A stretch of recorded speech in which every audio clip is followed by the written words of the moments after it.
welcome to the stage the cast of In the Heights!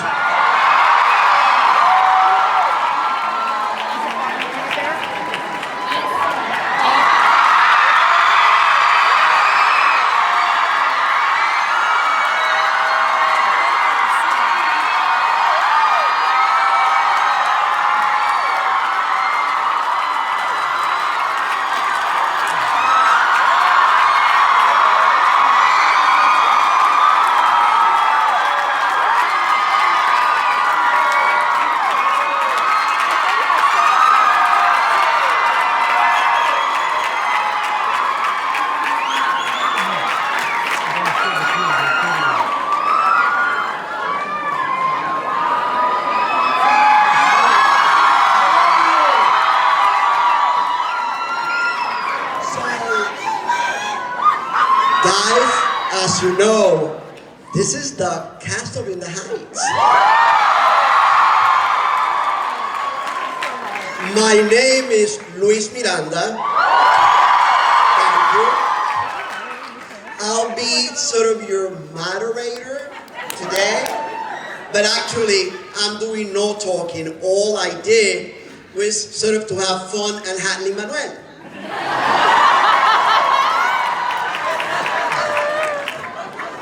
I want to start with a question for everyone in the Heights cast.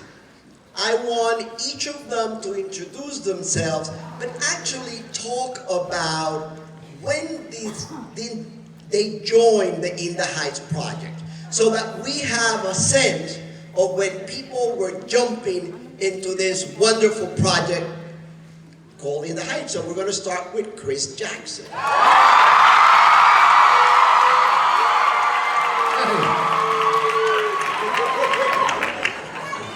I like watching Lynn watch me talk about meeting him. I love you. We're friends. As long as I got a job, you got a job. Hi, everybody. I met Lynn in December of 2002, which is a long time ago. Fully recognizing that some of you in this room weren't born when that happened. Wow.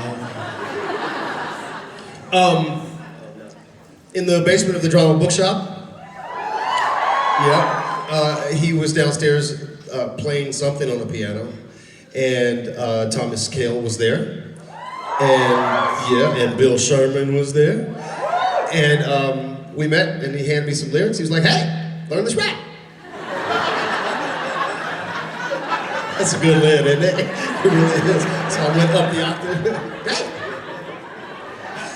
So I learned this rap with him, and I was like, oh wow, there's somebody writing a musical with rap in it. I'm there. Yeah. And then we did a show. And then we did another show. Wait a minute, slow down. Several things happened from reading to stage reading. Jesus Christ, it was a long, yeah, it was a long time ago. I met my wife doing Who introduced you to your wife? What? Who was a Cupid in that situation? Everybody in the Heights.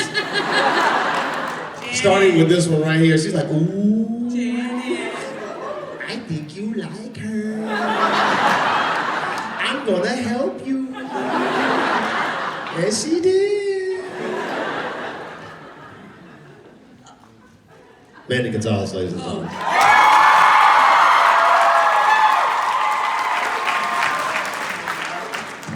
Hi.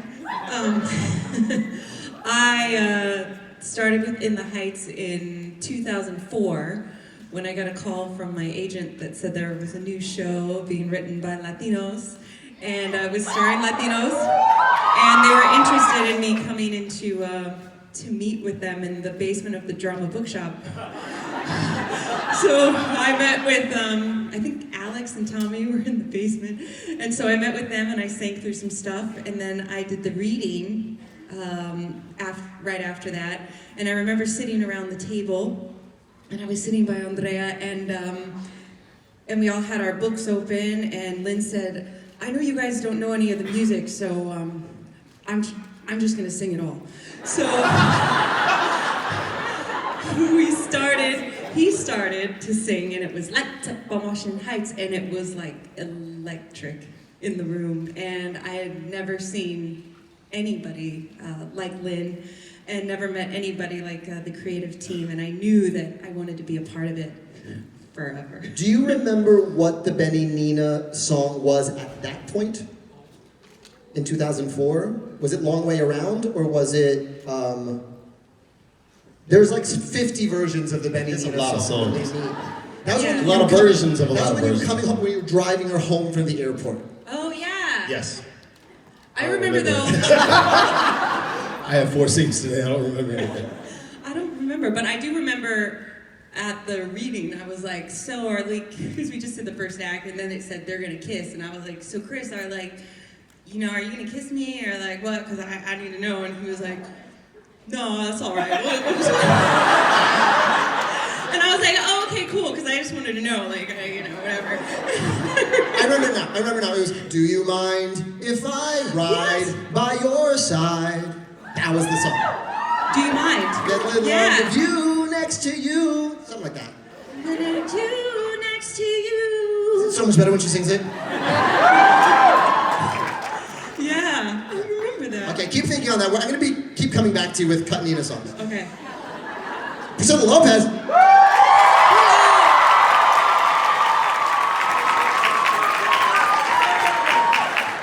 Hello. Am I on? Yes.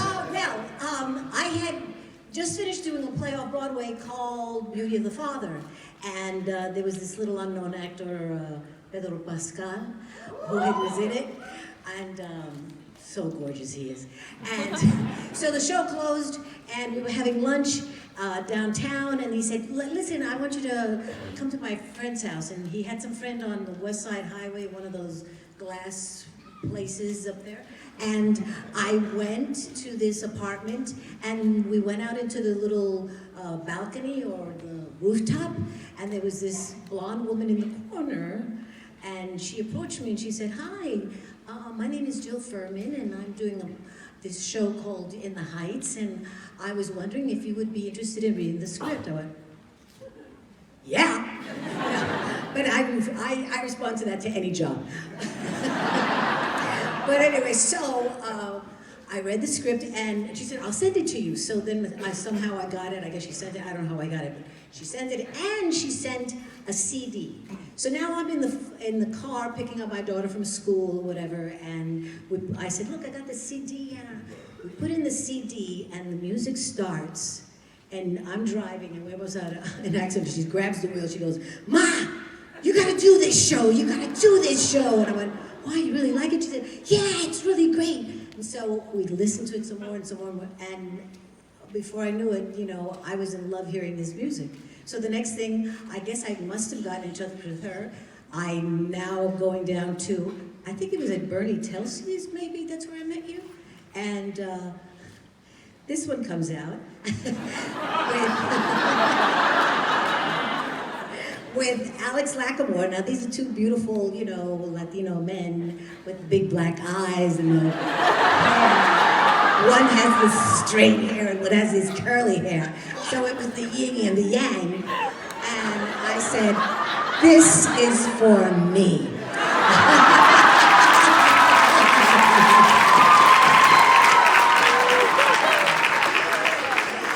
And we all lived happily ever after. It's your turn, Javier. Javier Muñoz.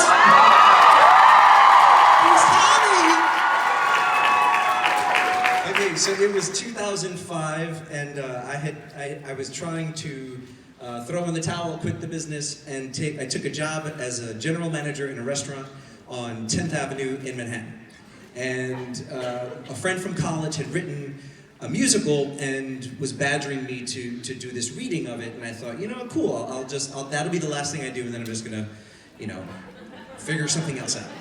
And so at the very first rehearsal, there's an actress in the room, and she's staring at me. She's the only one I don't know in the room. And the next day, I get a message on my beeper voicemail, because that's the days of beepers and voicemails. It's a long story, kids. Dark ages. It's her, and she says on the message that she's part of this the development of this new musical. Would I be interested? They're auditioning for a role. Would I be interested in sort of like meeting with her and talking about it? And so I actually thought like that's a sign. So I invited her to the restaurant, and after my shift, we sat at a table. She handed me the script, and she also handed me a CD. And I popped it into my CD player. I believe they call it a story. It's the whole thing. Yeah. Really dark ages, guys. So, and I listened to the first song, and it was the opening number of In the Heights, and it was this guy rapping. And yes, indeed. And I heard it and thought, yeah, let me take this home and read it and listen to it, and let's talk tomorrow. And that was it. I went home, I listened to the entire recording of that CD, I read through the script, I saw, it was like I was looking at people who were just my family. Authenticity, integrity, hard-working, family. And there was no drugs and no crime and no caricatures. There was dignity in this piece, and the music was so damn good.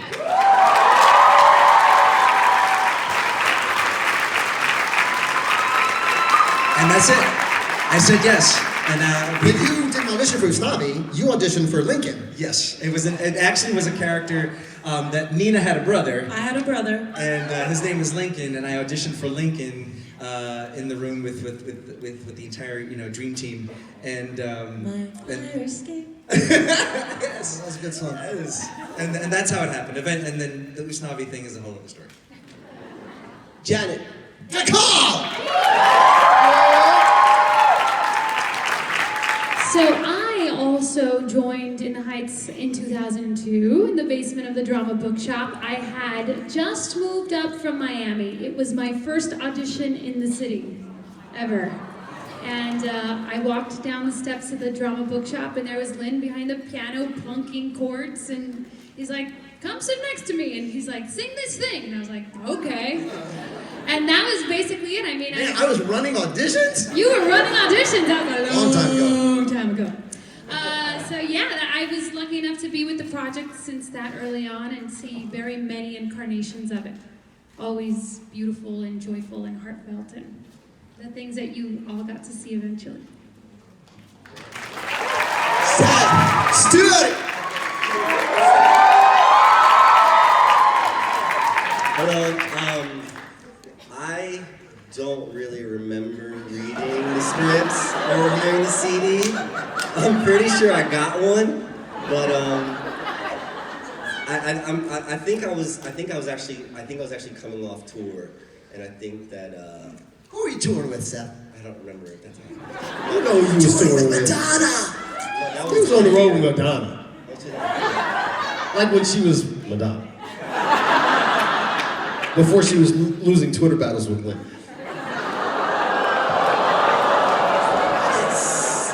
Yes, I just let it happen and I watch it all. No, I think it was actually for J-Lo, who didn't remember me when she came to Hamilton. This is getting so good. Anyways, back to the loving story of what is home.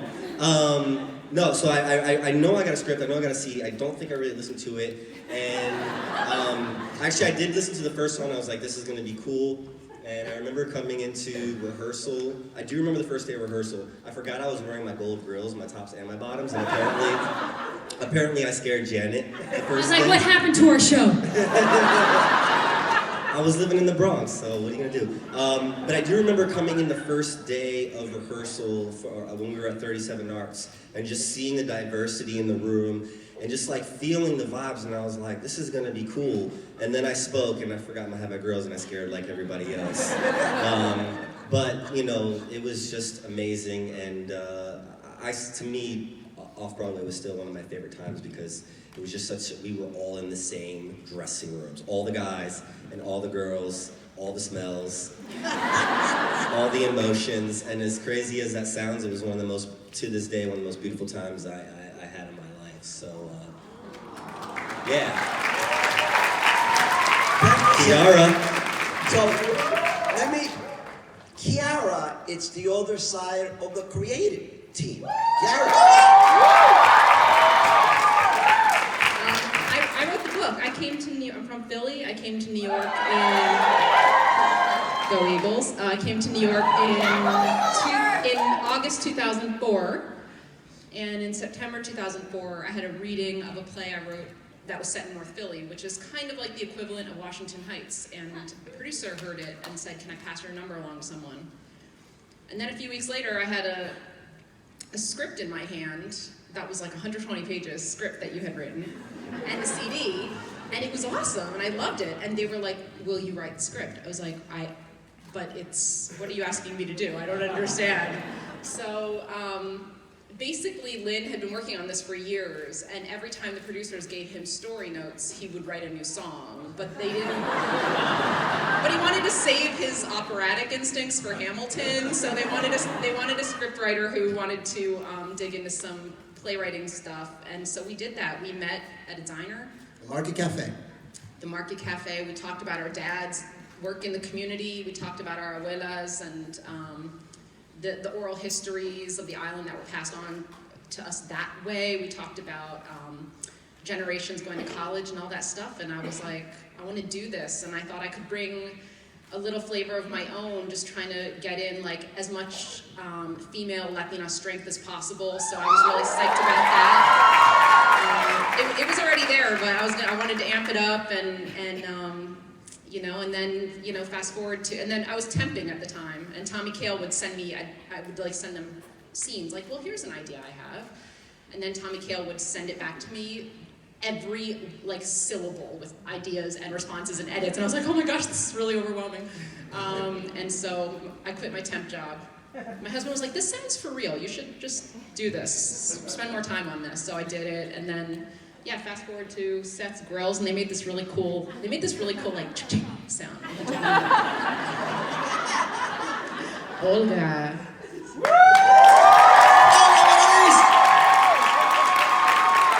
First of all, I just want to say how happy I am to be here with this one and this amazing, amazing cast, and all of you that have supported us through the years and with this amazing project. I first started, I think, Lynn, correct me if I'm wrong, because I can't remember, but I think I started at the MTC workshop. That's right. And you were playing Camila. At that point, I was playing Camila, the mother, and you were my son, and you guys were brother and sister, right? Yeah, for that workshop.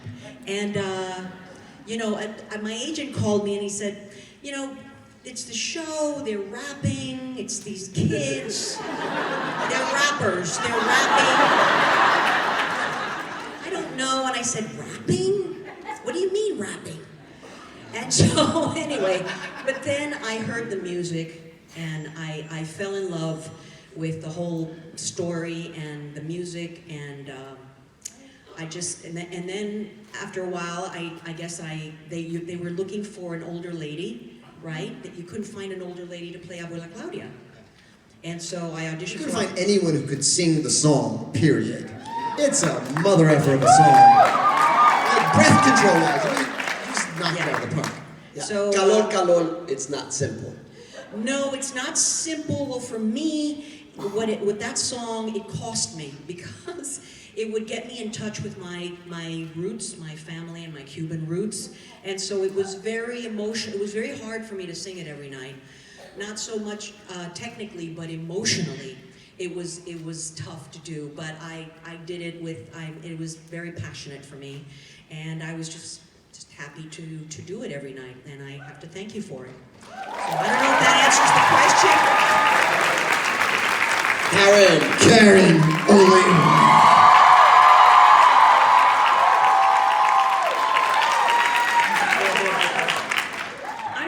About the first time that I came in contact with In the Heights, because I think it's boring.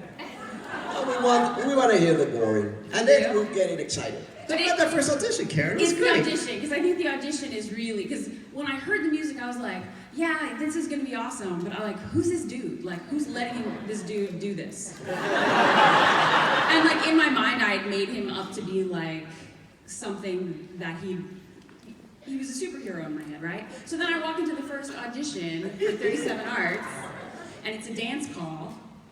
So I'm already mad. It's the club number. It's the club number, and they pair us up, and I get stuck with this guy, and they're like, okay, so this is what's gonna happen. It's gonna be like a dance improv. You're gonna like go into this club, and like all the guys want to dance with you, but you're like the best dancer, and so like let's just see how it goes. And so I'm like, all right. So we start dancing. I'm probably dancing like all on the one. Like it's a mess. It's a horrible, horrible mess. And so like, I'm trying to get into it. And my dance partner is just like acting nervous. And I was like, yo, this dude's gonna cost me this job. So I ditched the guy. And I started dancing with the best dancer, which was Luis Salgado, I think. Was it? Salgado? Was it? It was Luis. It was like, yeah, it was someone who was killing it. And I was like, later, dude. I started dancing with him. They're like, no, stop. You want to dance with this guy. And I was like, that guy? The guy was like nervous, and he was like, and we were like, yeah, that's the guy. And I was like, all right, I'll make it work. That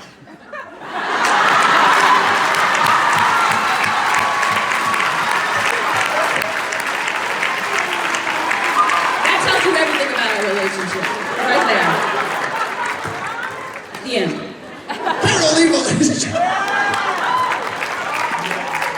Lin-Manuel, when did you come in contact with this show? Okay, I will give you the very short version. I was at Wesleyan University. Go West. I was a sophomore in college. I wanted a life in musical theater, and I knew I couldn't dance well enough to play Bernardo or Paul. So that's it. That's the ball game. So I started writing sort of my dream show, and I think the reason I started writing it was one, it was sort of the first Latin pop boom. This is pre-Despacito. This is Ricky Martin, and this is Marc Anthony and Enrique Iglesias, and it was funny for me to see the mainstream world embracing people I had been listening to my entire life. I've been listening to Marc Anthony my entire life. I've been listening to Ricky Martin since Menudo.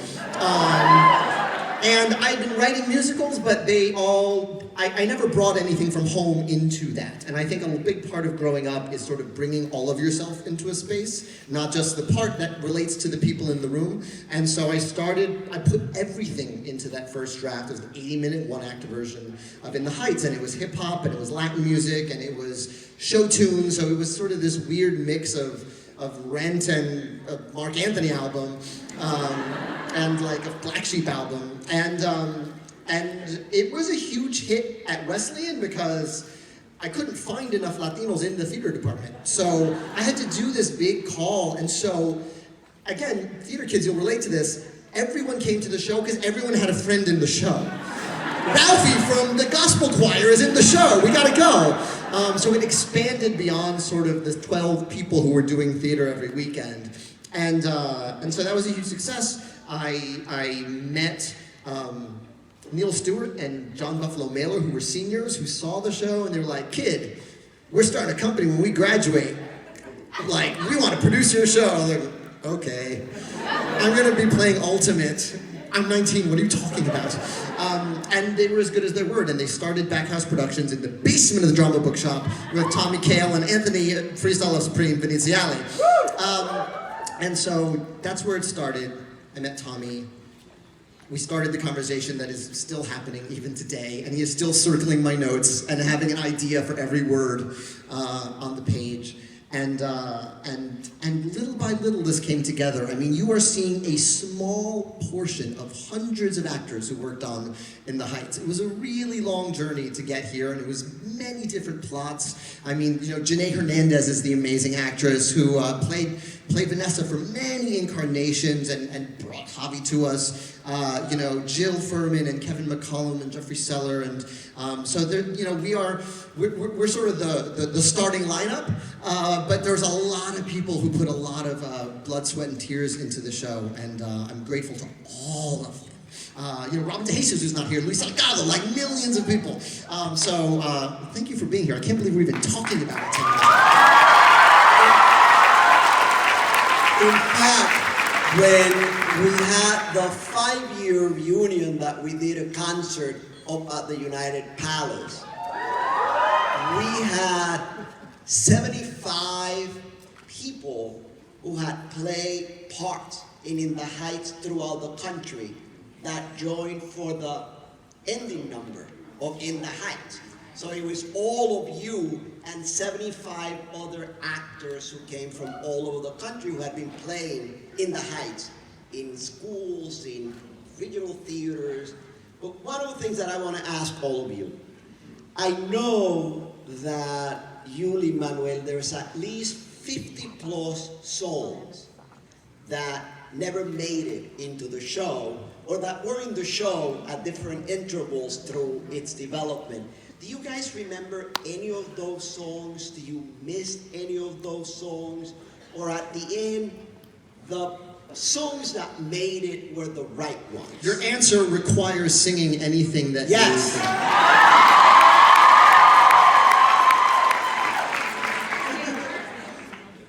I was gonna say yeah. Fire escape. This is the one place on earth where I feel safe. This is my corner. I arrived today after a year living 3,000 miles away. The best year of my life. But it's good to be home where I know the faces I pass on the street. This is home, and I know the arc of the sun in the sky when I hide from the heat. I know where I dreamed about flying away. This was my view every day, and I better get used to it.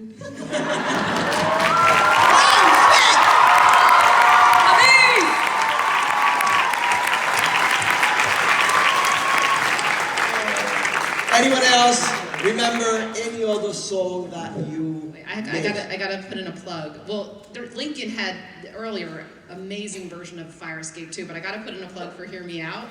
Because because the day that we froze the show, we were working on the button of the song. I had like 2 minutes left, and we were trying to figure out the button of the song and how to close the scene, and we couldn't figure it out, and the song ended up getting cut, so there was a reason that we were stuck there. But then I went outside, and my water broke, and I had a baby that night. So she's 11 years old, and she's here! So I feel the need to put in a plug for Hear Me Out. Sing it. Sing it though. Yo, sing it, man. Hear me out, I'm not finished, let me speak my mind. Hear me out, y'all, I'm just getting started, I won't fall behind. Cause life's too short to hang your head and leave important things unsaid. It's difficult to talk about, so hear me out. That's about That was my jam right there. That was my jam. That song exists because Chris was like, where's my Act 2 solo? Where's my Act 2 solo? Where's my Act 2 solo? For like 3 years. One of the few times that I know of, I'm sure there were way more, but one of the few times that I know I genuinely made Lin really kind of mad at me is that I kept badgering him. I'm like, what's up with that Act 2 song? I would button every phone conversation that we had. I was like, what's up, player? Act 2, Act 2. Talk to you later. Don't forget that solo. You got one last time, right? Yeah. Yeah.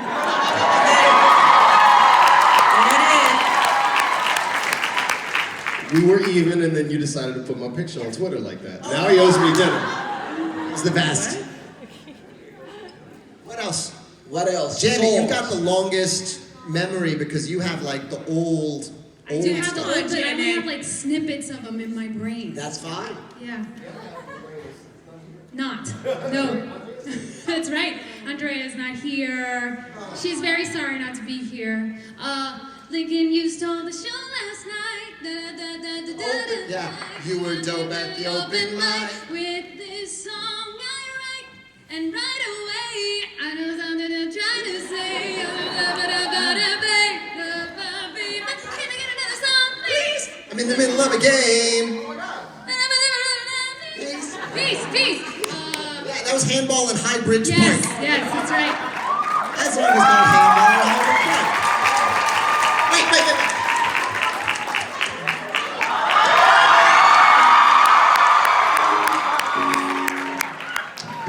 I haven't played this in 10 years, 13, 15 years ago. Bridge Pond, every Tuesday after dark. Ever since 7th grade, this is the only game we played. Should have been there, surrounded by women in swimwear. It's crazy. Something like that.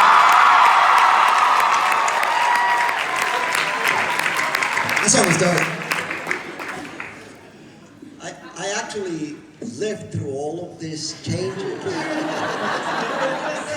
And I kept going to rehearsals. But I like that song. Right over there. Kiara and Lin-Manuel, the plot changed significantly since the In the Heights we saw at Wesleyan to the In the Heights we saw on Broadway. What was the discussions between the two of you and Tommy and others to sort of begin to change the plot as much as it did? Well, the essence stayed the same. So a lot of the songs that were in that script that Lynn gave me remain. Abuela Claudia's song, 96,000 was in there. The opening was in there. So a lot of it remained. The Salon Ladies had their song. I think we changed some of what the gossip was. But when I got it, the script was what I felt it was about on first read, and here's why I loved it, is that it wasn't about one person. It was really about a community. And except for that the plot kept kind of a little bit distracting away from that essence. There were some Rent elements in it. There was a love triangle. And so I was just like, when we met at that diner, I was like, to me, this is a story about not one character, what happens with the love triangle or something like that. This is a story about what happens to a community as a group as they rise or fall together. And I think I wasn't telling him anything he didn't know. It was just like, so are we game for that? And that is how ultimately the character of Lincoln fell away.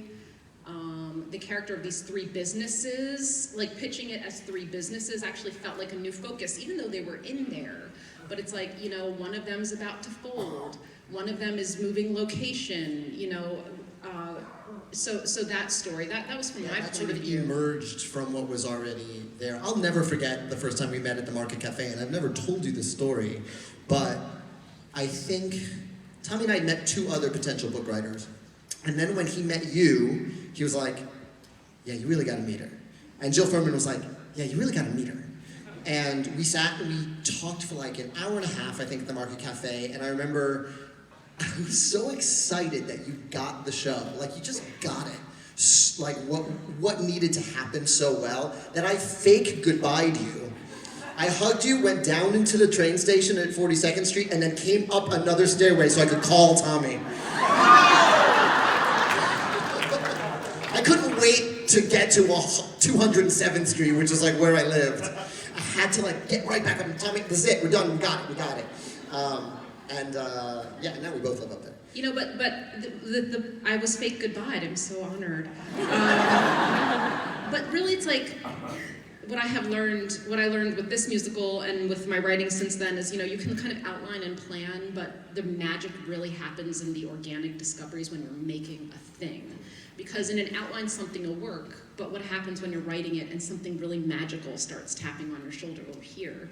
And so, like, my favorite discoveries I remember in our writing process, one of my favorites is the finale, because I don't even remember how it started, but I just remember being like, I would write, like, okay, Usnavi's on the stoop, and I write it out in dialogue, and he's not gonna leave, like, he's not gonna leave. Oh my God, I'm writing it out in dialogue, and then we're all meeting at Alex Lackamore's the next day to like work on the next Nina song, whatever that was at the time. But I was like, guys, I had this idea for the finale, and then like giving that to Lynn, and then the next time we met for some other reason, Lynn was like, I wrote the finale, and just these organic discoveries coming out of just handing that paper back and forth. I remember The Hydrants Are Open came the morning of a workshop. I started writing at like 3 in the morning. I was like, we didn't have an ending for our workshop that we were going to show people. And so I wrote The Hydrants Are Open like that morning, that whole section. That morning. I think the Usnavi rap existed. Nina had a section in that. I think even Espinoza was doing that particular workshop as Nina. And yeah, I remember that morning really well because I was so out of it, but it was like, that was like you singing The Hydrants Are Open for the first time and the entire campaign happening. Veronica. With Veronica, yeah. Veronica was doing Daniela at that point. Yeah. But that's your process. That's your process though, because in the shows that I've been around you, you always write so well under pressure. Like, I gotta change this. I'm like, why? It's so good. Oh my God. Like, yes. I remember. I remember. He's just like his mother. Yeah. But that was like from being in it, and I remember when Hear Me Out got cut, I was like upset. I was like, why? Like, you have to give me a reason. It's like I felt like people were breaking up. And I was like, this is so good. And one thing I remember from the transition, I was like, you guys have so many good scenes. There's so many good songs. I'm like, it doesn't make sense. Why are we doing this? And then it like kind of comes to fruition. But it's like, man, I wish you guys really could have heard and seen the scenes that they wrote, because they were just as amazing. And but you always are writing under pressure, and I think I think that's how you write best sometimes. Yeah, I'm a do your homework on the bus to school. Yes. But that was also some of the most fun. Like the last song to go on the show was the Piragua reprise for Eliseo. When we did our first like run through of the whole show on Broadway, and we were like, man, Act 2 needs like one break. Like, Abuela died, we're selling businesses, we need like a break, y'all. And then, I don't know, it was you or me or Alex or Tommy, I don't know who said like, what if Piragua, and it happened on a 10-minute break in tech. It was like, okay, Alex, play it again. I mean, it was the fastest, that's all I wrote on a 10-minute break. That was the fastest, because we just knew what needed to happen by that point. Meanwhile, like, Champagne was forever. Champagne was like, I knew the original, the Vanessa Usnavi song off Broadway was beautiful, but it was sad. It was just really sad. It was as sad as everything else. It was a really heartfelt goodbye. That's why I liked it. And we needed a break. We needed like a little levity, and so I thought of, okay, he's got the champagne, but like he can't get it off the whole scene. He can't get the cap off the whole scene. And so we're in rehearsals, everyone's learning the opening number, and I am walking around with a bottle of champagne, looking at it, and everyone's kind of like, is Lin all right? Because I'm just talking to myself, like, it's not what I told me. Just like, oh, our writer and star has lost his mind. But, you know, that one, the first version of it is on YouTube, too. Thanks. Yeah. Thank you, Lin, for that. I mean, Javier talked about the authenticity in the Heights that sort of captured his role. Olga spoke about how difficult it was to sing Abuela Claudia, Calor every single night, and sort of the amount of emotional energy involving that. Can you talk about other moments in songs that you interpreted where it really took an emotional toll in doing this? Everything. Then you could start. Everything for me, Breathe was such a... We finally figured it out. Such a personal song because the whole character I knew so well. Being the first in my family to leave kind of out of my hometown and want to take them with me and to do better, to do more, and never, not always really making it and having to tell them and that disappointment that I felt. Singing that every night and still it's interesting going back and singing it because I've grown up and changed, but I still have those same emotions of wanting to do better for my parents and my community. and putting that weight on myself. So to sing that every night, it was kind of like therapy for me a little bit, I think. So, yeah. I was thinking of my song. I feel like Vanessa was just who I was during that time. Like, they just would see me come into rehearsal and they'd be like, that's what Vanessa would do, except for she'd be in heels and a short skirt. And so I come from like a bad home life, and I come from like being really poor, and so I always wanted something more and something bigger than what people told me I could have. And so Vanessa was like, I don't know what I need, but I know it's not this. So each night it was a little bit of that, like, am I good enough to like get out of here? And if I can get it together enough to be better than what you think I can be, will I actually get it in the end? Like, do I have the courage? Yeah.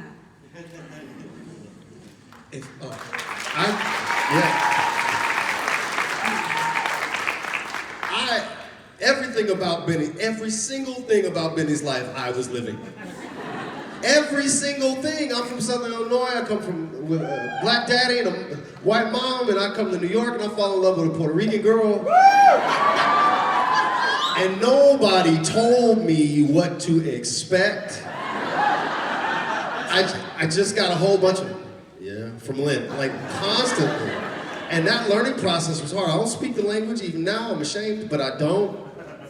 And everything that Benny was going through, and just the, being raised by a succession of mentors and father figures that I found in Kevin, and reliving the disappointment every single night, knowing that you didn't quite have the answer to what measuring up meant to that character, and the frustration that Benny felt that he was doing everything that he could to try to reach that bar, and maybe he found out how to do that, maybe he didn't, but along the way, he raised himself, he and his friends raised each other, which is kind of what Benny and Usnavi and Graffiti Pete and Sonny and all of the other characters, Domingo in the Dispatch.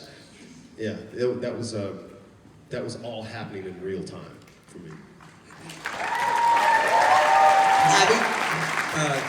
This is sort of maybe a little away from that, and energetically, but I was really found I was moved and proud, and it was always the greatest height of experience, whether it was my ensemble character or Usnavi, but Carnaval in Act 2. And I'll just tell this one story of how it always felt every night. There's towards the end of the number, when I was in my ensemble track, Domingo, the other dispatch guy. Yeah. The condom guy. Box of condoms, what kind? But we were choreographed to come downstage, stage left, and hell if I can remember who was opposite me, but Doreen was in the center with a flag,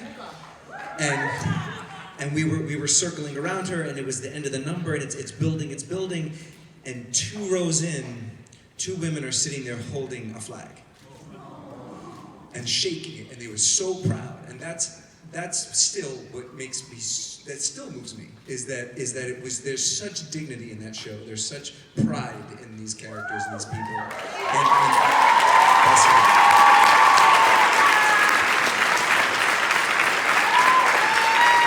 That's the thing about that song.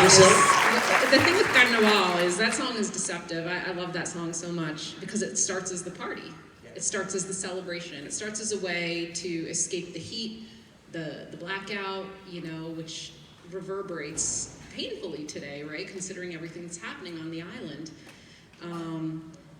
But then you get about 2/3 of the way, and this is where like Alex Lackamore's work was so brilliant, where Lin's storytelling work through music is so brilliant because it got deep at that point. It wasn't just the party. Like, the party stayed, but it started getting like subterranean, like, this is us. We are standing on this ground. We are saying who we are. We are looking each other in the eye. We are looking the audience in the eye. Like, it got so deep. And that's the moment that song always moved me. Not the beginning when it was fun. It's like, sing about Layla Lai, and brings back all those memories. But like when it got really, and the coquito and all that, but really 2/3 of the way in when it's like, oh, buckle your seatbelt, because this is about claiming a space with joy and with pride and with intensity and purpose. That was magical. That was magical. I'll never forget, that's my most vivid memory of our last night on Broadway, because Carnaval was a party, y'all. Everyone in the audience had flags, and it was the Alumni Society. It was like almost everyone who had been in the play was in the audience, and Carnaval's a party, and I think we all the midway snuck up on us. And I remember Sean Taylor Corbett was playing Sonny at that point, and he had to be the one to break up the party, and he just he could barely get through it. Like he just could, and then I was like, I have to reclaim the party, and Sean's crying, and so that that whole section of lifting us back up, I have never, and when we came in with that Arriba esa bandera, and 1,300 people went, hey! In time, every time. That was, I think I'm still looking to match that experience on stage. Can I tell you a confession? The Hit it, flags Usher. that were House Right, I bought them all. That was us. Hey! That was us. House Right. Yeah. Those flags. That was all the alumni. Yeah. That was incredible. Priscilla, you were gonna... Well, I would just, I really enjoyed kicking ass during my being